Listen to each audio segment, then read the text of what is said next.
Lecture 7. Mind, Memory, and Psychological Continuity. Last lecture, we began by considering the problem of personal identity over time. How is it that you now and your 8-year-old self are numerically identical, one in the same person? We know that you have a different personality now, but you are still you. If your 8-year-old self had wronged someone and you came across that person again today, you would have to apologize because you wronged them when you were 8 years old. And we discovered that the soul hypothesis falls drastically short as an answer to these questions.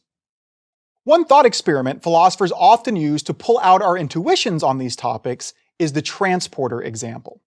On Star Trek, they often travel by transporter. They step into a device that records the configuration of all the atoms that make up their body and then converts those atoms into energy. The device then moves that energy to a different location, usually an alien planet, converts it back into atoms, and then reconfigures those atoms back into the original configuration. The resulting person is physically identical to the original that stepped into the transporter all the way down to their neural structure. Consequently, this quote-unquote new person has the same memories, the same personality, the same wants and desires. They know the mission they were sent to the planet for.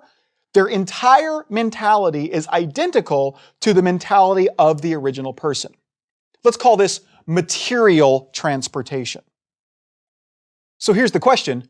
Once material transportation is complete, is the person that appears on the planet the same person numerically that stepped on the transporter pad? Suppose Spock is the one beaming down. He steps on the transporter pad, disappears, and a person on the planet appears that looks just like Spock, is logical just like Spock, has all of Spock's beliefs, desires, and memories, his personality, everything. His body is even made of the same material. It's just been disassembled and reassembled. Is that person Spock? Or is that merely a duplicate of Spock? Did Spock transport himself to the planet? Or did he die and create a replica of himself? Is the transporter really a transporter? Or is it just a suicide copy machine? Sometimes on the show, things didn't always go as planned. The information about the body's configuration would arrive, but something would disrupt the transfer of the original energy and it would be lost. No problem, the Enterprise has plenty of energy to spare. They could take a new collection of energy, convert it into matter, and configure it based on the original blueprint. Once again, the resulting person would be physically and mentally identical to the original. Let's call this information transport. Would information transport preserve personal identity? If that happened to Spock as he was beaming back to the Enterprise from the planet, did he really return to the ship, or did he die and merely a copy of him was created? What your intuition tells you about how to answer these questions reveals your intuitions regarding what you think is required for the preservation of personal identity over time. The philosopher John Locke would think that in both examples, material transport and information transport, that personal identity was preserved. Why? Because Locke thought that memories are what preserve personal identity. The basic idea is this. It is because the person on the planet remembers everything that Spock does, including stepping onto the transporter pad, that the person on the planet is identical to Spock. And for the same reason, the person who returns to the Enterprise, even though he's made up of different matter, is also identical to Spock. He still shares all the same memories. And it is in virtue of the fact that you remember being your 8-year-old self that you now are numerically identical to your 8-year-old self. It is memories that preserve personal identity. But there are a number of problems with Locke's memory criterion. For one thing, if you happen to forget some part of your life, that doesn't mean that you were numerically a different person during the time you forgot. For example, if you get so drunk that you black out, yet you are still conscious and moving around, even though you may act differently, you are not literally a different person. Whatever horrible things you do during that time, you are morally responsible for. You did them. You can't avoid responsibility by saying that you don't remember.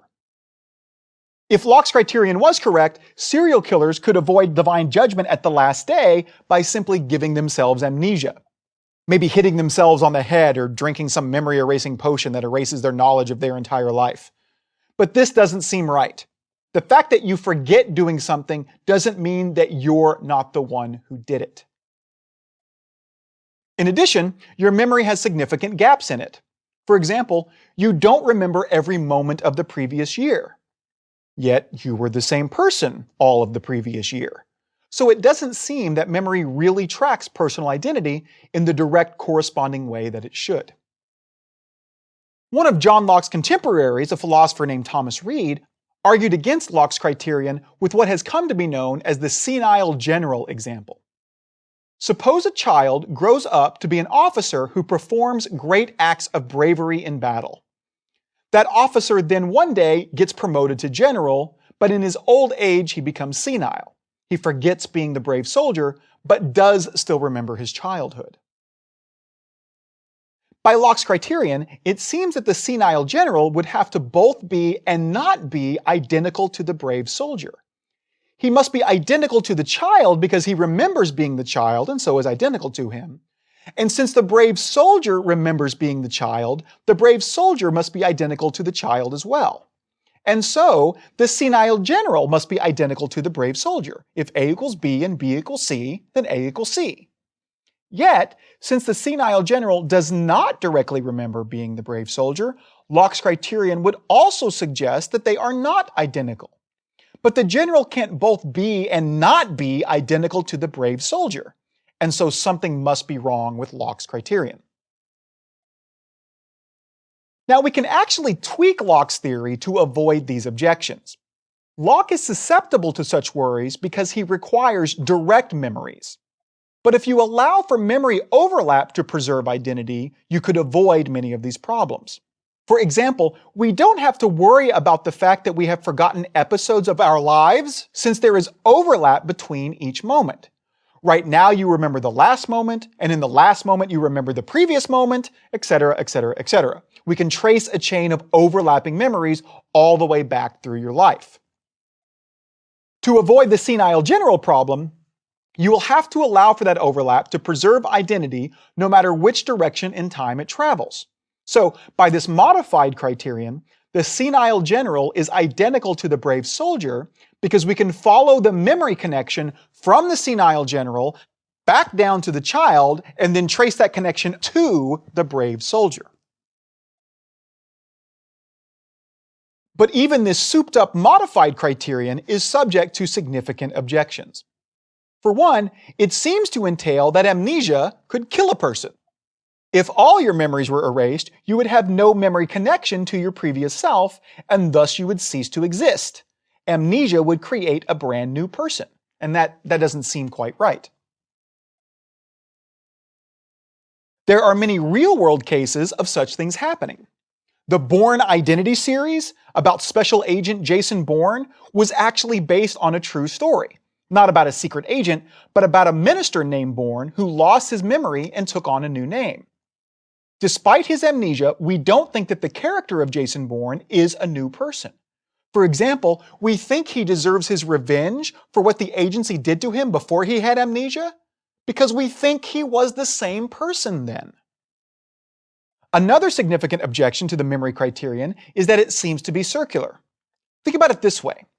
We know that your memories are encoded in the neural structure of your brain. But that means, at least conceptually speaking, that your memories could be implanted in someone else. All you'd have to do is arrange the necessary parts of their brain like yours.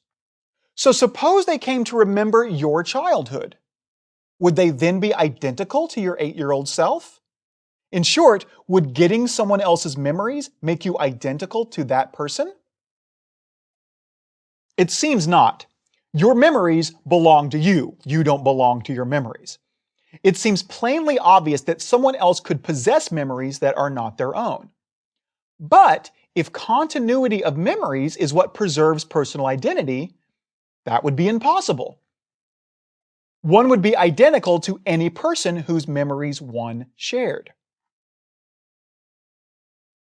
To avoid this consequence, memory theorists suggest that a memory has to be genuine. It has to belong to you in order for it to preserve personal identity.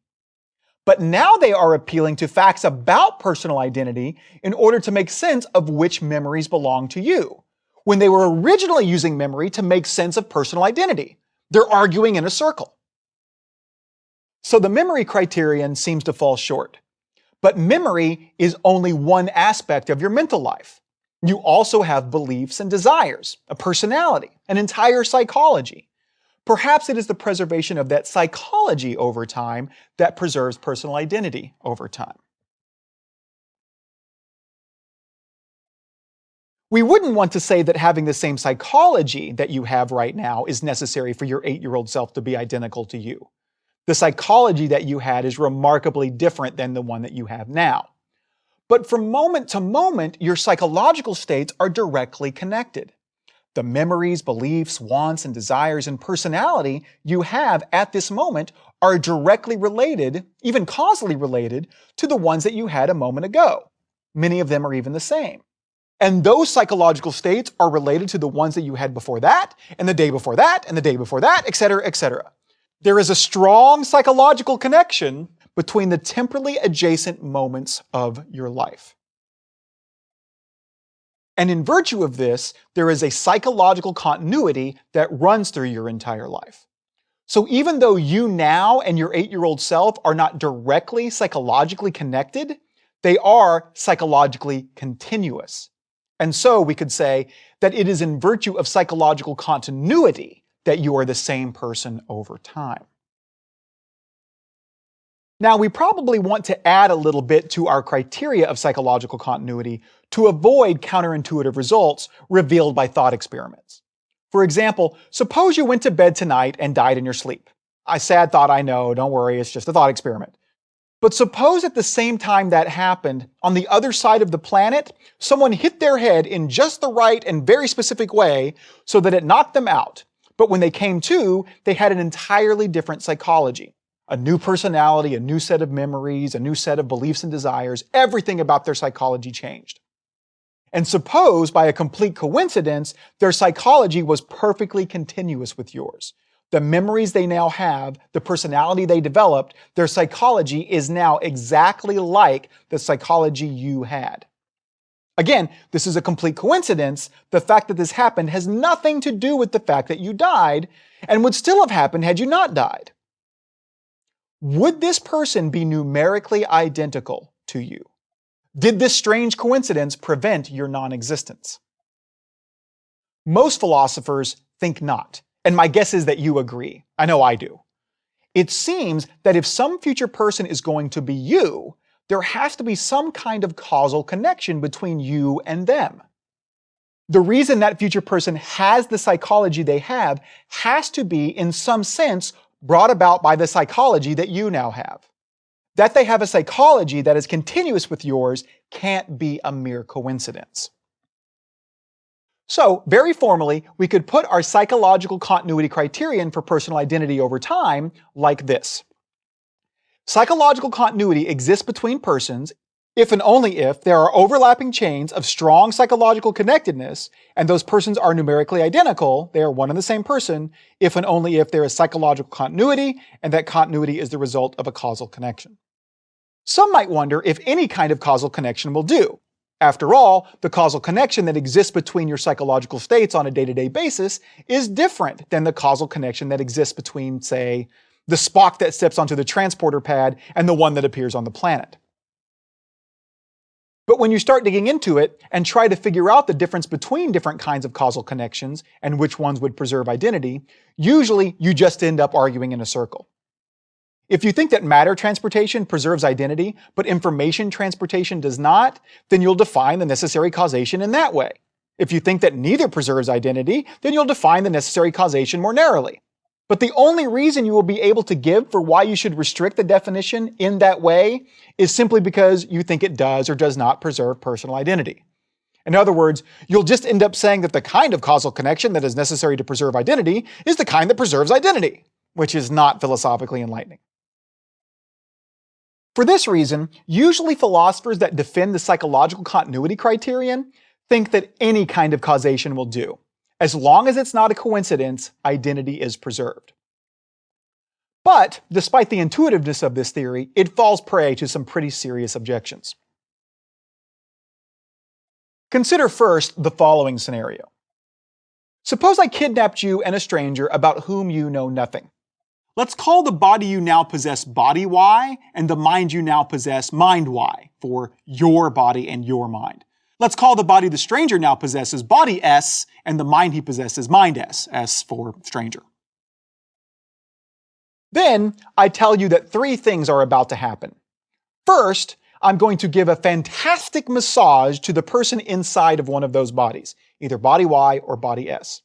Then I am going to use my super duper fantastic brain imaging machine to record the configuration of all your neurons and all the stranger's neurons. Then I'm going to wipe both brains clean, eliminating all the connections between the neurons that now exist, effectively erasing both of your minds.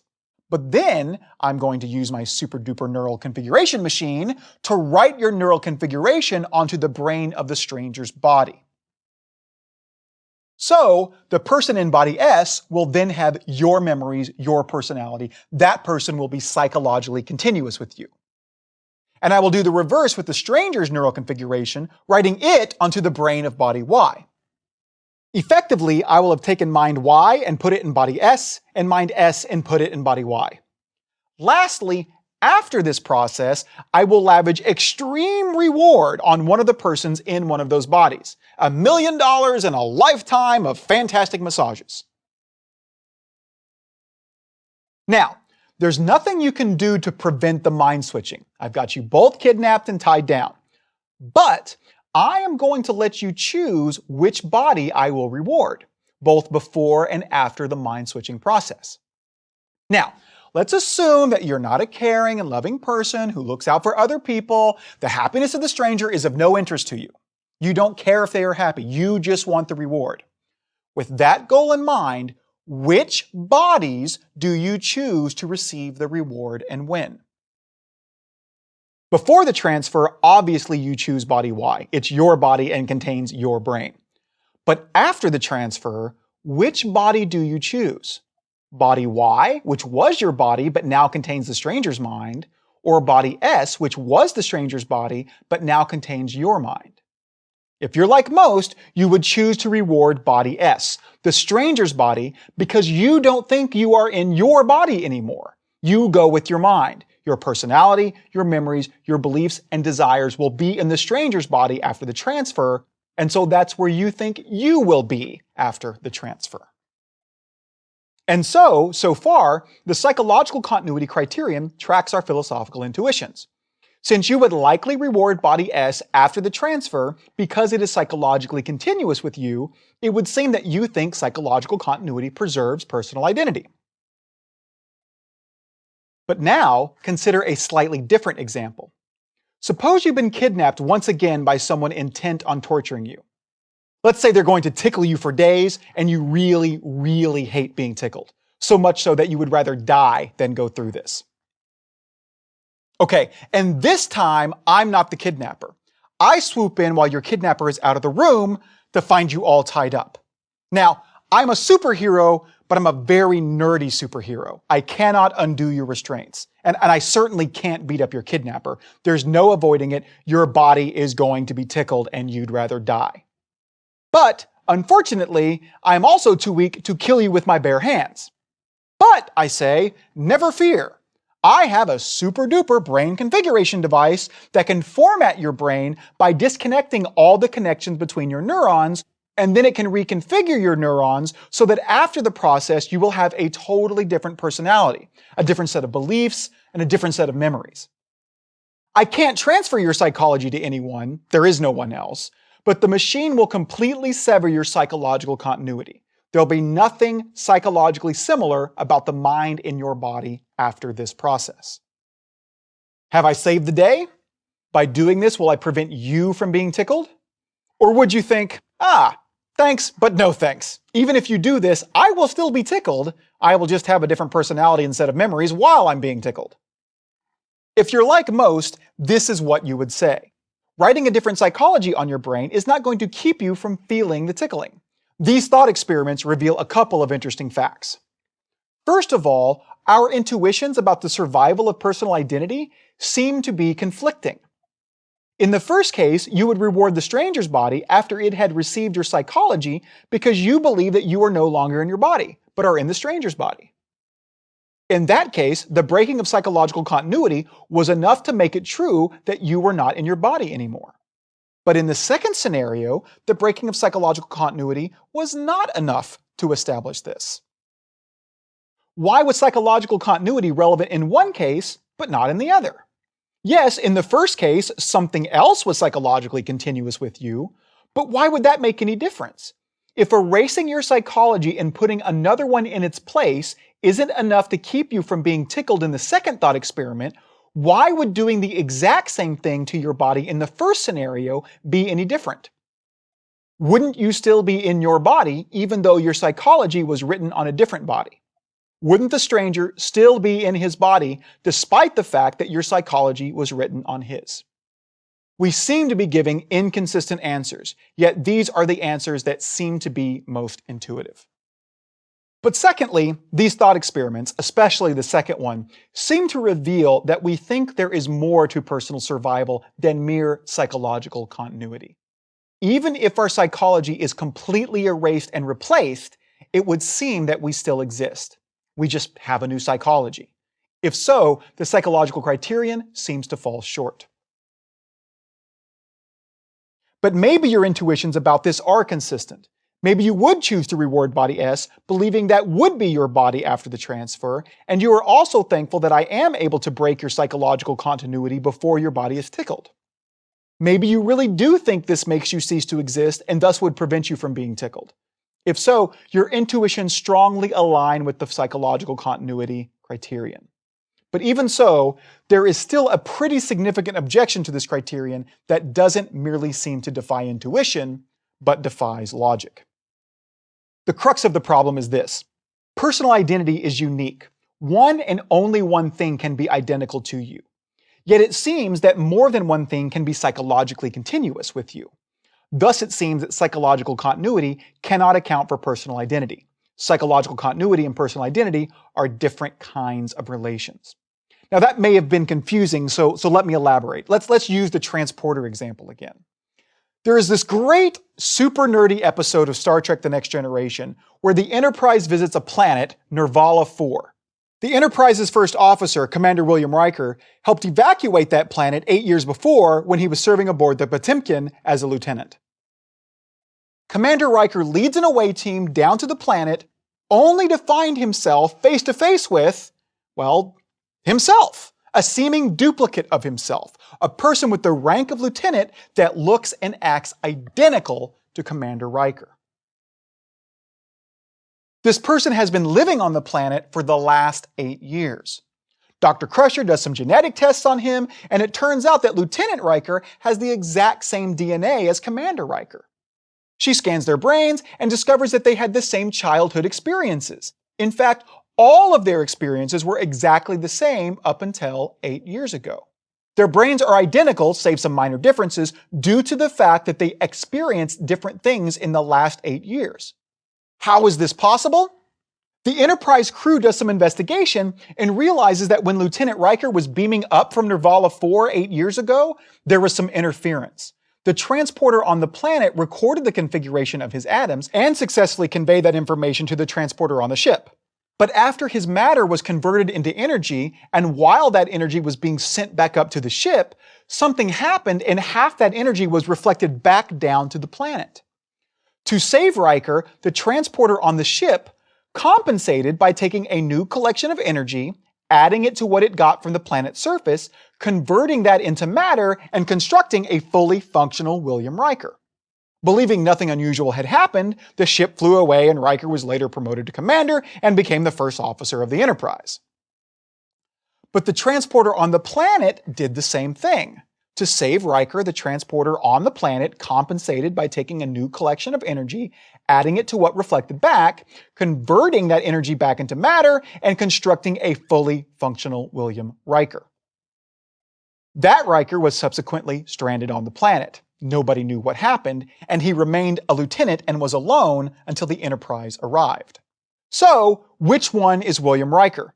Which one is identical to the one and only 8-year-old William Riker who grew up in Alaska? At the moment that they both appeared, each of their bodies was made up of half of the original, and both were completely psychologically continuous with the original Riker. And that's the point here. According to the psychological criterion, both would be numerically identical to Riker. Both would be the same person as his 8-year-old self. But they can't both be the same person. They can't both be William Riker. Why?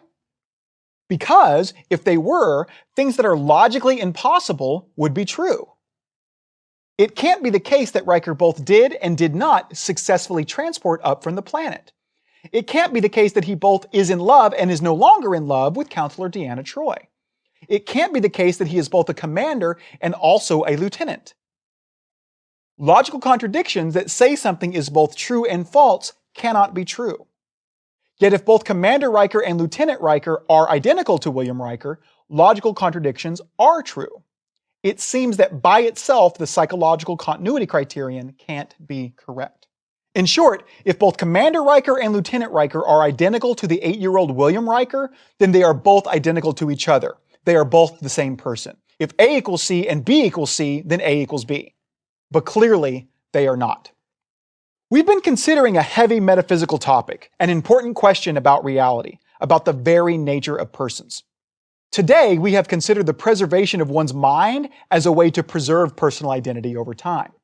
We started by considering only the preservation of memory, but then turned to considering the preservation of one's entire psychology. But it turns out that both theories seem to fall short. Not only does a break in memory or psychological continuity not always result in a break in personal identity, but by such a criteria, it is possible to have more than one of the same individual, which leads to logical contradiction. So what else might preserve personal identity? Does somehow the continuity of our body preserve identity? And is there a way to make sense of what seems to be the conflicting intuitions we have about personal identity? We will explore these questions in the next lecture.